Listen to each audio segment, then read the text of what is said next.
कि तिले नियमै तोड्यो कि भमराले फुल नै छोड्यो कि कहिले काहीँ त साह्रै मन नत्याउने सबले गर्छन् मायाका कुरा आफू सझी भएर होला अहिलेसम्म कोही छैनन् पत्याउने। नेपालको पहिचान गरिमा भनेको लोकभाका लोकदोहोरी हो। आज नेपालीहरूको साझा गीत भन्छु म, राष्ट्रिय गीत हो लोकदोहोरी लोकभाका भनेको। प्रत्येक घरमा अहिले कुरा गर्दाखेरि गफगाफ गर्दाखेरि पनि परिवारका सदस्यहरूको बिचमा वार्ता गर्दाखेरि पनि खाना खाँदाखेरि पनि खाजा खाँदाखेरि पनि चिया खाँदाखेरि पनि बिहान सबैले लोकदोहोरी लोकभाकाको बारेमा चर्चा गाउँछु गीत सारङ्गी रेटेर खुसी लाग्यो रिसिदाई भेटेर चल्यो बतास आफै काटी मर्यौ कि त कि कसैले काट्यो सानो छँदा थाहा भएन आजकल फाट्यो। म 14 वर्षको उमेरमा पत्रकारितामा आएको मान्छे हो, जेल परेको मान्छे हो, 40 सालको जनावरको 7 दिन जेल बसेको सिस्टमको लागि। तपाईँ हेर्दै हुनुहुन्छ सर्जक संसार अनलाइन टिभी, ताजा खबर सबैका लागि। नमस्कार दर्शक महानुभावहरू, हामीले केही दिनदेखि नवीना केसी बहिनीको प्रतिभा यहाँहरूको बिचमा प्रस्तुत गर्दै आइराखेका छौँ र नवीना केसी बहिनीलाई हामीले रुकुमबाट काठमाडौँसम्म लिएर आइसके पछाडि उनले धेरै मिडियाहरूमा अन्तर्वार्ता पनि दिइसकेकी छिन् र उनको धेरै ठाउँमा उनले लाइभ जोडी पनि गाइसकेको अवस्था छ र आज नवीना बहिनीले एकदमै सुरुदेखि नै हामीलाई भनिरहेको नेपालको एकदमै वरिष्ठ पत्रकार ऋषि धमलासँग चाहिँ मलाई भेट्न एकदमै रहर छ भनेर बहिनीले हामीलाई बारम्बार भनिरहेकी थिइन् र आज ऋषि धमला सरसँग चाहिँ आज त्यो भेट्ने चाहिँ मौका मिलेको छ नानुको र म यहाँहरूलाई एकदमै स्वागत गर्न चाहन्छु। हजुर धन्यवाद। Thank you so much. Navina बहिनी के छ हालको? हजुर ठिकै छ, हजुरको के छ? मेरो राम्रो छ बहिनी। हजुर कस्तो लाग्यो? रुकुमबाट आउनुभयो होइन? हजुर कहाँ बस्नु भएको छ, कसरी बस्नु भएको छ? म आमा र म आएको दाइहरूसँग अनि आमा हिजो अस्ति गइसक्नुभयो, मैले प्रमोद दाइको घरमा बस्छु। पद्म दाइले माया गर्नुहुन्छ होइन? हजुर एकदम माया गर्नुहुन्छ, भाउजू पनि हुनुहुन्छ, भाउजूले पनि माया गर्नुहुन्छ, एकदम दीपक गुरुङ दाइले पनि माया गर्नुहुन्छ, सबैजनाले माया गर्नुहुन्छ। कस्तो लाग्यो? हाम्रो एकदमै तपाईँले धेरै रेडियोमा प्रोग्राम सुन्थेँ भनेर भन्नुभयो होइन, काठमाडौँ आउनु बित्तिकै उहाँको नाम लिनुभएको थियो। एउटा इन्टरभ्यूमा पनि तपाईँले भन्नुभएको छ म ऋषि दाइसँग चाहिँ एकदम भेट्न इच्छुक छु भनेर। कस्तो लाग्यो आज प्रत्यक्ष यसरी भेट्दाखेरि? एकदम खुसी लाग्यो, मैले दाइलाई प्रत्यक्ष भेट्न पाएँ, एकदम खुसी लाग्यो। ल एउटा गीत एकदमै यो नवीना बहिनी, अब गीत र सङ्गीतमा तपाईँ अगाडि आउनु भएको छ दोहोरीमा होइन? तपाईँ एकदम राम्रो सफल गायिका बन्नुहुन्छ किनभने तपाईँ असल हुनुहुन्छ। तपाईँ सानैदेखि मिहिनेती हुनुहुन्छ, रुकुममा जन्मिएर यहाँ आउनु भएको छ होइन? रुकुमको चाहिँ जनताले पनि तपाईँलाई माया गर्छन्। अब रुकुममा जुन किसिमको लोकगीत र लोकदोहोरीको प्रभाव छ, अब तपाईँले काठमाडौँमा आएर हाम्रो टिमले साथीहरूले जसरी ल्याउनुभयो, प्रेमजीले उहीँ गएर तपाईँलाई काठमाडौँ ल्याउनुभयो। प्रमोदजी हो तपाईँ सर, प्रमोदजीले जसरी तपाईँलाई उहाँ गएर ल्याउनुभयो, प्रमोदजीहरूले म तपाईँलाई चाहिँ धेरै धेरै धन्यवाद दिन चाहन्छु। नवीना बहिनी तिमी अगाडि बढिराख्नु है। एउटा गीत एकदम दाजुलाई भेटको अवसरमा होइन, ठ्याक्क मैले एउटा गीत गाउन भने पनि हजुरले कुन गीत सुन्नुहुन्छ भनिदिनुहोस्। ए गाउँछु गीत सारङ्गी रेटेर खुसी लाग्यो रिसिदाई भेटेर चल्यो बतास कि तिले नियमै तोड्यो कि भमराले फुल नै छोड्यो कि कहिले काहीँ त साह्रै मन नत्याउने सबले गर्छन् मायाका कुरा आफू सझी भएर होला अहिलेसम्म कोही छैनन् पत्याउने। राम्रो गीत गाउनुभयो बहिनी नवीनाले, मन छुने गीत गाउनुभयो। लोकदोहोरी र लोकभाकाको प्रभाव छ हाम्रो देशमा। पछिल्लो समय मैले यसबारेमा बहस केन्द्रित गरेको छु र मैले हरेक ठाउँमा बोल्दाखेरि पनि लोकदोहोरी र लोकभाकाको बारेमा हामीले अब यसलाई राष्ट्रको जुन छ नि एउटा आज गीत साझा गीत भयो क्या, सबैको मन र मस्तिष्कमा बस्न सफल हो क्या। मैले जहिले पनि बहस गर्दाखेरि भन्ने गरेको छु, नेपालको लोक संस्कृति लोक पहिचान भनेको, नेपालको पहिचान गरिमा भनेको लोकभाका लोकदोहोरी हो। आज नेपालीहरूको साझा गीत भन्छु म, राष्ट्रिय गीत हो लोकदोहोरी र लोकभाका भनेको।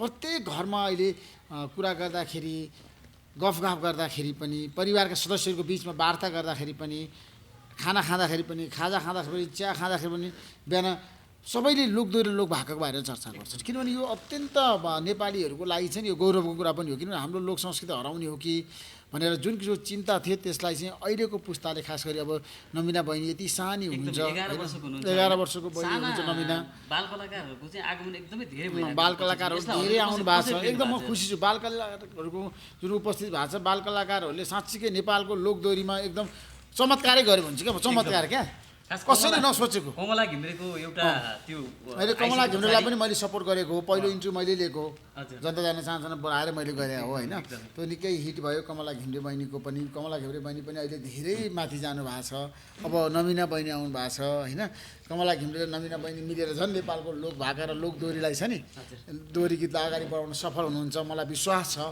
त्यसैले गर्दा नमिना बहिनीमा जुन आत्मविश्वास छ गीत गाउने शब्द चयनमा होइन एकदम स्वतः स्फूर्त आउँछ क्या उहाँमा त्यो ज्ञान नलेज छ थ्याङ्क यू सो मच कस्तो लाग्यो यसरी तपाईँलाई यसरी एकदमै नेपालको वरिष्ठ पत्रकार आफैमा दिग्गज व्यक्तित्वले यसरी तपाईँलाई एकदमै यस्तो राम्रो शब्द भनिरहँदा राम्रो यसरी सम्मान गरिरहँदा कस्तो लाग्यो हजुरलाई एकदम खुसी लाग्यो दाइले मेरै लागि भन्नुभएको र हाम्रो रुकुमको कलाकार कोही पनि थिएन गायक त्यही भएर हाम्रो स्कुलको सबैजना सर पनि खुसी हुनुहुन्छ नाम कमाई पछि म नानीलाई कोचिङ मिलाउँछु भनेर भन्नुभएको छ दाइले पनि एकदम राम्रो कुरा गर्नुभयो मलाई एकदम खुसी लाग्यो यो उसमा तपाईँले एउटा गीत बनाउनु भएको छ बाबाको गीत होइन मैले थोरै अघि दाजुसँग अनौपचारिक कुरा गर्दा त्यो प्रसङ्ग थोरै उहाँलाई त जानकारी गराइसकेको छु एकचोटि त्यो गीत सुनाइदिनुहोस् उहाँलाई गीत गाउँछु नमिना बहिनी आफै काटी मर्यौ कि त कि कसैले काट्यो सानो छँदा थाहा भएन आजकल मन फाट्यो यस्तो होला भनी मैले कहिले पनि छैन सानै छँदा छोडी गयो बाभन्न नि पाइन आफै काटी मर्यौ कि त कि कसैले काट्यो सानो छँदा थाहा भएन आजकल मन फाट्यो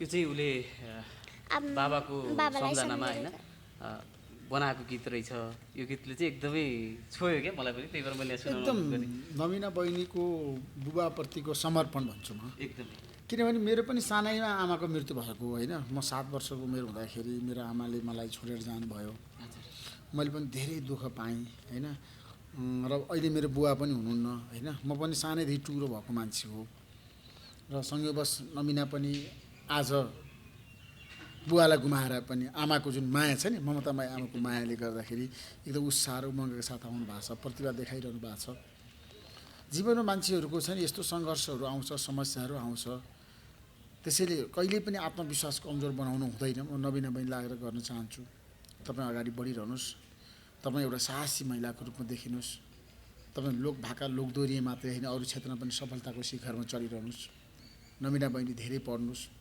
पढाइलाई निरन्तरता दिनुहोस् मान्छेले पढिरहनुपर्छ गीत त हेर्नुहोस् गाइरहने हो तपाईँले बाँचुन्जेल गाउने हो तर एजुकेसन तपाईँको लाइफको सबभन्दा महत्त्वपूर्ण पार्ट हो त्यसैले तपाईँले पढ्नुपर्छ तपाईँले स्कुल जानुपर्छ तपाईँले पार्ट टाइममा मात्रै गीत गाउनुपर्छ पार्ट टाइममा तपाईँले बरु महिनामा एउटा राम्रो लोकदोहोरी निकाल्नुहोस् अथवा तपाईँ 15 दिन एउटा निकाल्नुहोस् तर तपाईँ प्रत्येक दिन गीत गाएर आफ्नो पढाइ नबिगार्नुहोस् मेरो आग्रह छ किनभने तपाईँको एकदम क्षमता छ त्यो क्षमतालाई हामीले देश निर्माणमा पनि अगाडि बढाउनुपर्छ तपाईँ लोक दोहोरी गायिका उत्कृष्ट हुनुहोला पहिलो नम्बरमा पुग्नुहोला तर मैले कमलालाई पनि त्यसै भनेको थिएँ पहिला कमलालाई पढ्नको लागि त मैले र मेरो मिसेस एलिजाले मिलेर हामीले पैसा पनि दिएका छौँ सहयोग पनि गरेका छौँ किन भन्दाखेरि मैले चाहिँ एउटा सोच बनाएको छु एजुकेसन मान्छेको जीवनको अनिवार्य आवश्यकता हो अक्सिजन बिना मान्छे बाँच्न सक्दैन एजुकेसन बिना कोही पनि मान्छे सफल हुन सक्दैन के छ नबिना अब एकदमै दाजुसँग आज भेट भएको छ दाजु एकदमै व्यस्त हुनुहुन्थ्यो तपाईँको लागि भनेर यो टाइम छुट्याउनु भएको छ होइन के छ दाजुलाई भन्नुपर्ने सोध्नुपर्ने तपाईँलाई एकदमै त्यो मनमा खेलिरहेका कुराहरू केही छ अरू त केही छैन मैले दाइको दाइ बिहान आउने समाचार मैले सधैँ रेडियोमा बिहान आउने अन्तर्वार्ता चलाउनु नेपाली बस मैले सधैँ सुन्थेँ अनि एकदम दाइलाई भेट्न पाए हुन्थ्यो होला भन्थेँ अनि सोच्नु भएको थियो यसरी यति छिट्टै भेट हुन्छ होला भनेर यति छिट्टै भेट हुन्छ भनेर सोचेको थिएन तर तपाईँहरूले मलाई यहाँसम्म ल्याउनु भयो अनि यहाँसम्म आइसकेपछि मैले ऋषि दाइलाई भेट्ने सोच बनाएको थिएँ अनि दाइहरूलाई भन्नु पऱ्यो भने अनि दाइहरूलाई भन्यो अनि दाइहरूले मलाई यहाँसम्म ल्याउनु भयो अनि दाइहरूलाई धेरै धेरै धन्यवाद एकदमै दाजु के छ हजुर होइन छ किनभने नमिना बहिनीले जुन किसिमको होइन रुकुमबाट आउनुभयो मलाई भेट्नको लागि म एकदम खुसी छु तपाईँहरूले पनि ल्याउनु भयो होइन उहाँको गीत र प्रतिभा देखाउनु भएको छ अब म पनि जनता जान्न चाहन्छन् कार्यक्रममा कुनै दिन नबिना बहिनीको एउटा राम्रो इन्टरभ्यू लिएर उहाँलाई चाहिँ विश्व प्रख्यात बनाइदिने सबैलाई चिनाइदिने नेपालको सबैभन्दा पपुलर कार्यक्रम होइन जनता जान्न चाहन्छ सबैभन्दा बढी नेपाली जनताले हेर्ने कार्यक्रममा म चाहिँ नबिना बहिनीको नि एउटा अन्तर्वार्ता लिन्छु र नबिना बहिनीलाई पनि सबै सामु चिनाउने उहाँको प्रतिभा देखाउने उहाँ चाहिँ अब अहिले जुन किसिमको उहाँले पीडा पोख्नुभयो नि त होइन बुवा नहुँदाखेरि अहिले बुवाको याद आइरहन्छ भने मलाई पनि त्यस्तै थियो म सानैमा मेरो आमा बितेर गयो अहिले मलाई आमाको याद आइरहन्छ क्या आमा भएको भाइ अनि हुन्छ नि अब मेरो त बुवा पनि बितेको आज 15 वर्ष 16 वर्ष भइसक्यो होइन त्यसैले गर्दाखेरि मेरो त आमा बुवा नै हुनुहुन्न त्यो हुँदो रहेछ क्या मान्छेको जीवनमा क्या कहिलेकाहीँ के अभाव हुने तर नमिना बहिनीलाई म के भन्न चाहन्छु तिमी कहिले पनि नहात्तिनु है कहिले पनि हरेस नखानु काम गरिरहनु असल मान्छे बनिरहनु मान्छे सबभन्दा ठुलो बन्ने असल मान्छे बन्ने एकदमै दाजु उसको पारिवारिक अवस्था हामीले एकदमै त्यो उसको आमा पनि लडेर ढाड भाँचिएको रहेछ अशक्त हुनुहुन्छ अनि बाबा म 3 वर्षको हुँदा बाबाले छोडेर जानुभयो अनि हामीलाई घरको आर्थिक अवस्था कमजोर छ सहयोग गर्ने कोही पनि छैन पढाइ पनि राम्रो रहेछ दाजु हैन रोल नम्बर मलाई पढाउनु पर्यो त्यो गरिरहेको छौँ दाजु होइन म पनि सहयोग गर्छु होइन मेरो पनि सहयोग रहन्छ नमिना बहिनीलाई पढाउनको लागि मैले पनि के गर्नु पर्यो तपाईँहरूसँग बसेर म सल्लाह गर्छु मलाई अब पढ्नको लागि चाहिने खर्च गर्नको लागि हामी सबै मिलौँ त्यो मेरो पनि काम हो तपाईँको पनि काम हो साझा सङ्कल्प हो उहाँलाई पढाएर नमिना बहिनीलाई राम्रो उत्कृष्ट बहिनी बनाउनुपर्छ एकदम खुसी हुनुहुन्छ नि अब हैन ल एकदम बहिनीलाई म एकदम धेरै सहयोग गर्छु इन्टरभ्यू पनि लिन्छु आर्थिक पनि सहयोग गर्छु पढ्न पनि है अब जाँदा एकदम दाजुको समय धेरै छैन हामी नगरौँ तपाईँले एउटा इन्द्रिणीमा गाउनु भएको गीत छ नि सुरुमा हैन ल त्यो गीत एउटा दाजुलाई सुनाउनुहोस् त्यसपछि हामी छुट्छौँ अच्छा प्रकृतिले नियमै तोड्यो कि भमराले फुल नै छोड्यो कि कहिले काहीँ त साह्रै मन नत्याउने सबले गर्छन् मायाका कुरा आफू सझी भएर होला अहिलेसम्म कोही छैनन् पत्याउने अहिलेसम्म कोही छैनन् पत्याउने ल एकदमै धेरै धेरै धन्यवाद यहाँलाई दाजु अब आज हामीले तपाईँको एकदम व्यस्त समयको बावजुद थोरै समय लिएर कुराकानी गऱ्यौँ होइन खास अब एकदम अन्त्यमा छौँ के भन्न चाहनुहुन्छ होइन म तपाईँहरूको टिमलाई म धेरै धेरै धन्यवाद दिन चाहन्छु तपाईँहरूले रुकुममा गएर नमिना बहिनीलाई काठमाडौँ ल्याउनु भयो उहाँको प्रतिभा देखाउनु भयो सबै सामु होइन चिनाउनु भयो आगामी दिनमा पनि म नमिना बहिनीको जस्तो एउटा प्रतिभा छैन अभूतपूर्ण प्रतिभा भन्छु म सानै उमेरमा 11 वर्षको बालिकाले होइन यत्रो काम गरेर देखाउनु भएको यस्तो राम्रो गीत गाएर होइन भाकामा होइन भाकामा लोकदोहोरीमा होइन त्यसैले गर्दा म त स्यालुट गर्छु उहाँलाई अभिनन्दन गर्न चाहन्छु र म उहाँलाई शिक्षित बनाउनको लागि पढाउनको लागि उहाँको प्रतिभालाई प्रस्फुटन गराउनको लागि अन्तर्राष्ट्रियकरण गर्नको लागि सबै नेपालीलाई चिनाउनको लागि म जस्तो सुकै सहयोग गर्न पनि तयार छु तपाईँहरूलाई पनि म धेरै धेरै धन्यवाद दिन चाहन्छु यहाँलाई पनि एकदमै धेरै धेरै धन्यवाद हजुरलाई पनि धन्यवाद के छ भन्नुपर्ने अन्त्यमा अरू त केही छैन सबैजनाले माया गर्नुभएको छ साथ सपोर्ट दिइराख्नु भएको छ अझै पनि माया गर्नुहोला साथ सपोर्ट दिनुहोला र फेरि पनि म ऋषि दाइलाई भेट्दै गर्न पाऊँ मलाई एकदम साथ दिन्छु भन्नुभएको छ एकदम खुसी लाग्यो अरू त त्यही हो आजको कार्यक्रमका सभापति त्यो सेन्टरको पनि सभापति भगवती पौडेलजीलाई तपाईँ सबैले ताली बजाएर अभिनन्दन गरिदिनुहोस् हामीले राम्रो काम गर्नुभएको छ हामी सबैलाई एकै ठाउँमा ल्याएर आजको यो देशको राजनीतिक आर्थिक सामाजिक कूटनीतिक हरेक विषयवस्तुमा छलफल गर्नको लागि एउटा योग्य र सक्षम मान्छेलाई एकै ठाउँमा जुटाउनु भएको छ त्यसैले म आजलाई स्यालुट गर्न चाहन्छु अभिनन्दन गर्न चाहन्छु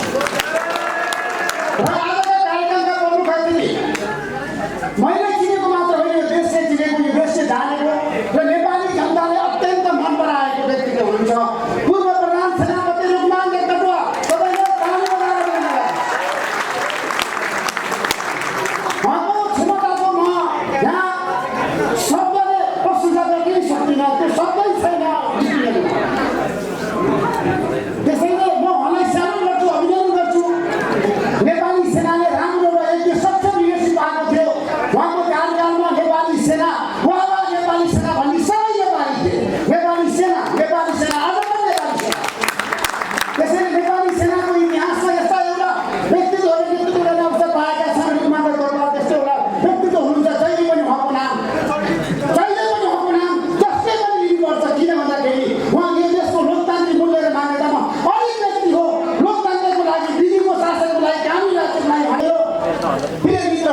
नेपाली कला क्षेत्रमा मात्र भन्दिनँ म, हरेक क्षेत्रमा लोकदोरी मात्र भन्दिनँ म। कृष्ण गरे बहुमुखी प्रतिभाको धनी हो, उहाँसँग धेरै क्षमता छ, अनुभव क्षमता छ।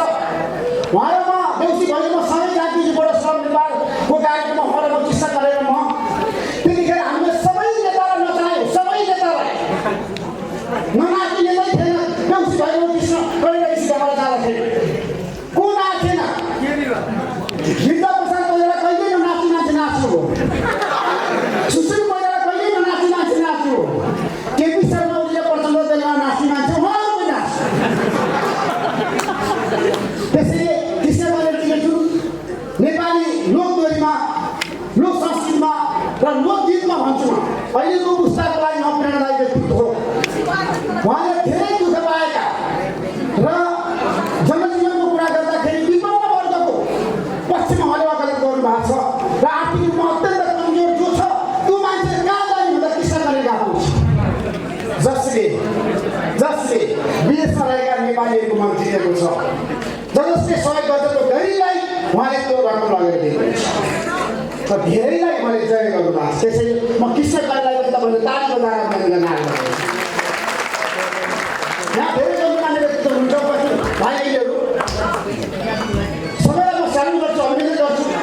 तपाईँको एउटा सपना छ, म विषयवस्तुमा जान चाहन्छु।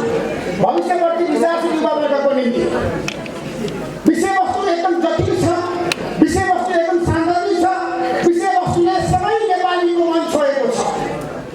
आज तपाईँहरू 12 पास भएपछि कहाँ जाने? विदेश जाने होइन, नेपाली सेनामा जाने, रूपान्तरण गर्नु भन्ने हिम्मत गर्नु, साहस गर्नु।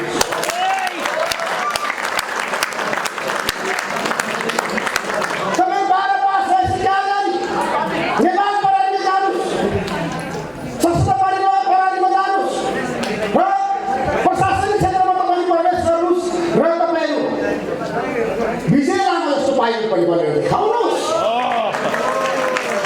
सम्भावना धेरै छ नेपालमा, तपाईँ नाम दिनुहोस् र सङ्गीत क्षेत्री जस्तो असल र नेपालको गायन क्षेत्रमा उहाँ जस्तो मान्छे नखुद्द नभविष्य कहिले पनि आउने छैन। सङ्गीत क्षेत्री जस्तो व्यक्ति, त्यस्तो व्यक्ति बनाएर तपाईँ देखाउनु। त्यसैले मेरो तपाईँलाई आग्रह छ, सबै भाइबहिनीहरूलाई यहाँ उपस्थित युवावर्गको जुन किसिमको चाहना छ नि, 12 पास भएपछि म कुन देश जाने? अस्ट्रेलिया जाने कि युरोप जाने कि जापान जाने कि अमेरिका जाने कि क्यानाडा जाने?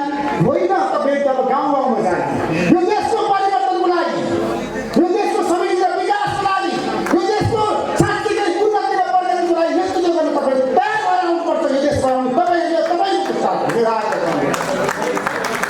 देशमा अहिले नेता छैन, मैले भन्नै पर्छ। रूपान्तरण कटवालजी, मैले धेरै नेताको अन्तर्वार्ता लिएको छु। मैले 14 वर्षको उमेरमा कृष्ण प्रसाद भट्टराईको अन्तर्वार्ता लिने मान्छे छैन। 14 वर्षको उमेरमा मैले पत्रकार बस्नु कृष्ण प्रसाद भट्टराई पत्रकारितामा पनि एकदम निपुण व्यक्ति हो। उहाँ नेपाल पत्रकार सङ्घको त्यतिखेर सभापति भइसकेको व्यक्ति र रुसको कम्युनिस्ट पार्टीको महासचिवको पनि अन्तर्वार्ता लिएको व्यक्ति। म बालुवाटारमा पुगेँ, प्रदीपजीले मलाई लिएर जानुभएको थियो। प्रदीपजी, म 14 वर्षको थिएँ, 40 सालको जनआन्दोलनको ठ्याक्कै सिद्धिया थियो। उहाँ प्रधानमन्त्री बन्नुभएको कृष्ण प्रसाद भट्टराई। म आन्दोलनमा पनि थिएँ त्यतिखेर। अनि कृष्ण प्रसाद भट्टराईसँग मेरो अन्तर्वार्ता लिने एउटा सपना थियो, चाहना थियो। हो कृष्ण प्रसाद भट्टराई सन्त नेता, एउटा इमान्दार नेता। त्यसपछि मैले प्रदीपजी लागेर गएँ। जीवनमा सुनबाट मेरो भिनाको हो, उहाँ पत्रकारिता हुनुहुन्थ्यो। ल प्रदीपजीले लैजिनु बाबु भनेर भन्नुभयो। म बाल पत्रकार थिएँ, बाल पत्रकार। मेरो पत्रकारिताको जीवन भनेको बाल पत्रकारिताबाट सुरु। कृष्ण प्रसाद भट्टराईले मलाई अन्तर्वार्ता दिनुभन्दा पहिला मलाई सोध्नु, बाबु तपाईँ मेरो अन्तर्वार्ता लिन सक्नुहुन्छ? कृष्णजी किन नसक्नु? म सक्छु, सामान्य प्रधानमन्त्री भन्नु। उहाँले भन्नुभयो 10वटा प्रश्न लेखेर दिन्छु। त्यहाँ रेवतीबाट सुवेदी पनि हुनुहुन्थ्यो, प्रदीपजी पनि हुनुहुन्थ्यो, सबैजना हुनुहुन्थ्यो। मैले 10वटा प्रश्न लेखेर दिएँ र पहिलो प्रश्न थियो त्यतिखेर, आज पनि त्यो प्रश्न मेरो मनको मस्तिष्कमा जीवित छ। रूपान्तरण कटवालजी, सम्माननीय प्रधानमन्त्री, तपाईँ संविधान निर्माण गर्नुहुन्छ। नेपालमा बहुदलीय प्रजातन्त्र संवैधानिक राष्ट्रको तपाईँ संविधानमा कसरी परिभाषित गर्नुहुन्छ भनेर मैले प्रश्न दिइसकेपछि कृष्ण प्रसाद भट्टराई जुरुक्क उठेर भन्नु, ओके तपाईँलाई म अन्तर्वार्ता दिन्छु। तपाईँ बाल पत्रकार होइन, तपाईँ युवा पत्रकार हुनु भन्नुभयो। त्यहाँबाट मैले सुरु गरेको मेरो पत्रकारिताको जीवनमा आज यहाँसम्म आइपुग्दाखेरि म आफ्नो बारेमा केही बोल्दिनँ। म केही पनि होइन, म एउटा साधारण मान्छे, किसानको छोरो, भागीको ज्याम्रोमा जन्मेको। तर यहाँहरूलाई म भन्न चाहन्छु, आज देश सबैभन्दा ठुलो महासङ्कटमा छ। आज देश एउटा अत्यन्त गम्भीर दुर्घटनातिर जाने हो कि भन्ने चिन्ता पनि नेपाली जनतामा छ। तर म भन्छु, यो देश बनाउने हाम्रो पुस्ताले हो, अहिलेको पुस्ताले हो। अब हामी सबै एक भएर आज यो हलबाट एउटा सन्देश प्रवाह गर्नुपर्छ। यहाँ जस्तो एउटा एउटा सच्चै मान्छे हुनुहुन्छ। मेरो आग्रह छ, देश बनाउनको लागि दूरदर्शी राजनेता चाहिन्छ। व्यक्तिगत स्वार्थभन्दा माथि उठेको राष्ट्र हितलाई सर्वोपरि ठान्ने, राष्ट्रको लागि पैसा पनि कहीँ न कहीँ शब्द उच्चार नगर्ने र आफ्नो परिवारको लागि होइन, पार्टीको लागि होइन, देशका जनताको लागि काम गर्ने एउटा दूरदर्शी इमान्दार। म तानासा त भन्दिनँ, इमान्दार तानासा त भन्दिनँ। मैले धेरै पटक भनेको छु, इमान्दार प्रजातान्त्रिक तानासा चाहिन्छ, जसले लोकतान्त्रिक मूल्य र मान्यतामा अलिक एउटा समाजलाई अनुशासनमा राख्ने, देशलाई अनुशासनमा राख्ने, विकास र समृद्धिको लागि मात्रै योजना बनाउने पार्टीभन्दा माथि उठ्ने, देशको जनताको लागि काम गर्ने एउटा लिडरसिप अब हाम्रो देशले खोजेको छ। यहाँ पृथ्वीनारायण शाहको तस्विर छ। उहाँले एकीकरण गरेको नेपाललाई आज एकीकृत राख्नको लागि एउटा दूरदर्शी राजनेता चाहिएको छ।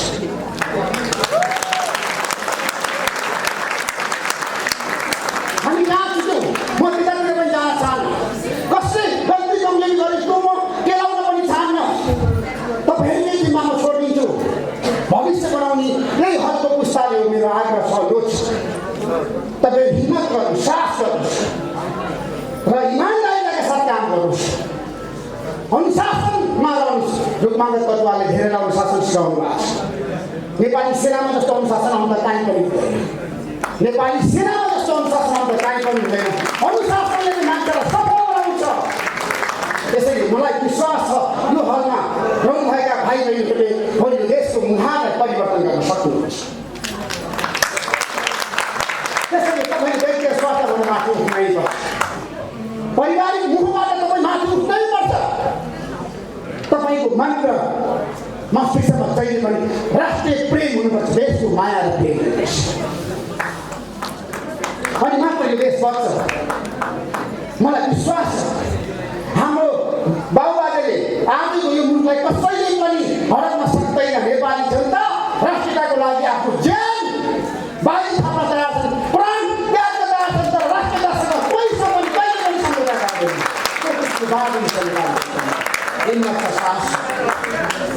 त्यसैले मलाई विश्वास छ, नेपाली पत्रकारिता आज फेरि एउटा अप्ठ्यारो मोडमा छ।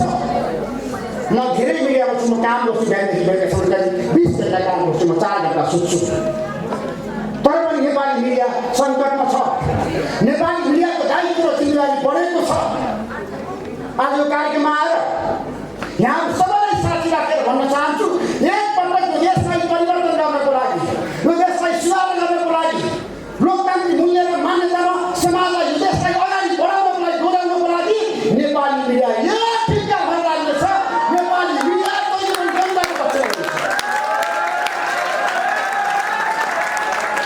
नेपाली मिडियाको लागि पार्टी ठुलो कुरा, देश ठुलो कुरा, त्यसपछि जनता हो, अनि मात्रै राजनीति दल हो, अनि मात्रै हाम्रो लागि साँच्चै भने विभिन्न तहको विचार हो। वैचारिक वर्ष हामी आगामी दिनमा गरौँ न। अहिले हामी सबै एक हुनुपर्ने बेला छ। सबै आज हामी सबै एक भएर यो देशलाई बचाउँ, यो देशलाई साँच्चै महासङ्कटबाट अहिले हामी बचाउनुपर्छ, निकाल्नुपर्छ र देशमा आइपरेको हरेक परिस्थितिलाई हामीले सामना गर्नुपर्छ। तपाईँलाई म उद्घोष गर्न चाहन्छु, अनुरोध गर्न चाहन्छु, आग्रह गर्न चाहन्छु, नेपाली मिडिया, नेपाली पत्रकारिता क्षेत्र जस्तो सुकै चुनौतीमा पनि जनताको पक्षमा छ, व्यवसायिक पत्रकारिताको पक्षमा छ, सिस्टमको पक्षमा छ, सिस्टमको विपक्षमा कोही पनि जाँदैन। हामीलाई सबैभन्दा ठुलो माया प्रजातन्त्रको छ। प्रजातान्त्रिक मूल्य र मान्यता र पद्धतिको छ। हामी यहाँ प्रजातान्त्रिक मूल्य र मान्यता र पद्धति मात्रै रमाउन सक्छौँ। यो पुस्ता आज खुला समाजमा रमाइसकेको छ, त्यहाँबाट कसैले पनि निगुल गर्न सक्दैन। यो पुस्तालाई सूचना चाहिएको छ, प्रविधि चाहिएको छ, विकास चाहिएको छ र यो पुस्ता मिडियामा प्रत्येक दिन हेरिरहन्छन् खेलिरहन्छन् उनीहरूलाई सही सूचना चाहिएको छ। त्यसैले सही सूचना दिन हामी तयार छौँ। तपाईँ ढुक्क हुनुहोस्। मेरो जाँदा यहाँहरू सबैलाई अभिनन्दन छ। नेपाली पत्रकारितामा मैले लागेर जुन काम गरेको छु तपाईँको माया स्नेह र प्रेमप्रति म आभारी छु। मेरो सबै कुरा भनेको जनता हो। मैले जनतालाई पत्रकारिता गर्नु हो। म 14 वर्षको उमेरमा पत्रकारितामा आएको मान्छे हो। जेल परेको मान्छे हो। 40 सालको जनावरको 7 दिन जेल बसेको थियो सिस्टमको लागि, प्रजातन्त्रको लागि। त्यसपछि 65 सालको जनावरमा म धेरै पटक जेल परेँ केको लागि, सिस्टमको लागि। मलाई व्यक्तिगत रूपमा केही स्वार्थ छैन। मलाई सिस्टम चाहिएको छ, डेमोक्रेसी चाहिएको छ। डेमोक्रेसीले देशको विकास गर्छ। परिवर्तनलाई हामीले आत्मसात गर्नै पर्छ। परिवर्तनको विकल्प छैन। तर मैले भनेको छु आज सिङ्गापुर कसले बनाए, मलेसिया कसले बनाए, चीन कसले बनाए, भारतलाई कसले बनाउँदैछ, त्यस्तै दूरदर्शी राजनेता चाहियो। म अन्तको उदाहरण दिन चाहन्न। विश्वको उदाहरण तपाईँ सबैलाई थाहा छ। त्यसपछि एउटा इमानदार राजनेता जसले व्यक्तिगत स्वार्थलाई माथि उठेर देशलाई आमूल परिवर्तन गर्छ। सबै नेपालीलाई चाहिँ खुसी राख्ने, सबै नेपालीलाई चाहिँ भने आफ्नो परिवारको सदस्य सम्झिने व्यक्ति चाहिएको छ। त्यो व्यक्ति भनेको अब हामी सबैले एकपल्ट खोज्नुपर्छ। कहाँ छ, कहिले आउँछ रुखमानन्द कपालज्यू, त्यो हेर्नुपर्छ। आजको पुस्ताको प्रश्न त्यतातिर केन्द्रित भएको छ। हाम्रा देशका नेताहरूलाई धेरै अवसर आएको थियो। त्यो अवसरबाट उहाँले देशलाई बनाउन सक्नु भएन, देशलाई अगाडि बढाउन सक्नु भएन। जहिले पनि पार्टीगत झगडा, व्यक्तिगत झगडामा उहाँहरू रुमलिनु भयो, कर्मलिनु भयो। हाम्रो देशमा कुनै पनि प्रधानमन्त्रीले 5 वर्ष काम गर्न पाएन। किन पाए? जनताले दिएको हो नि 5 वर्ष काम गरेर भने केपी शर्मालाई। तर उहाँले पनि 5 वर्ष काम गर्न सक्नु भएन। बिपी कोइरालाले 5 वर्ष काम गर्न सक्नु भएन। गीता प्रसादले सक्नु भएन। किन सक्नु भएन? बहुमत हुँदाहुँदै उहाँहरू किन असफल हुनुभयो? आगामी दिनमा तपाईँले समीक्षा गर्नुहोस् र आज तपाईँ सामु उपस्थित भएर आफ्नो कुरा राख्ने जुन मौका मलाई यो सेन्टरले दियो, यो सेन्टरप्रति म आभारी छु। तपाईँप्रति म आभारी छु। र आगामी दिनमा तपाईँको साथमा रहेर प्रयोग गर्न चाहन्छु। तपाईँ अध्ययनशील हुनुहुन्छ, समाजलाई बुझेको पुस्ता हुनुहुन्छ। यो हलमा मलाई विश्वास छ यो पुस्ताले एक दिन देशको मुहार परिवर्तन गर्नेछ, देश बनाउनेछ। देशको हरेक घटनाक्रममा तपाईँ रुचि राखेर अध्ययन गर्नुहोस्। यो आग्रह छ। तपाईँहरू सबै राजनीतिमा आउनुपर्छ म भन्दिनँ, तर देशमा भइरहेको हरेक घटनाक्रमलाई तपाईँ निकट भएर हेर्नुहोस्, निहाल्नुहोस्। र एक दिन यो हलबाट एउटा यस्तो व्यक्ति निस्क्योस्, यो देश बनाउने, यो देशको मुहार परिवर्तन गर्ने प्रधानमन्त्री यही हलले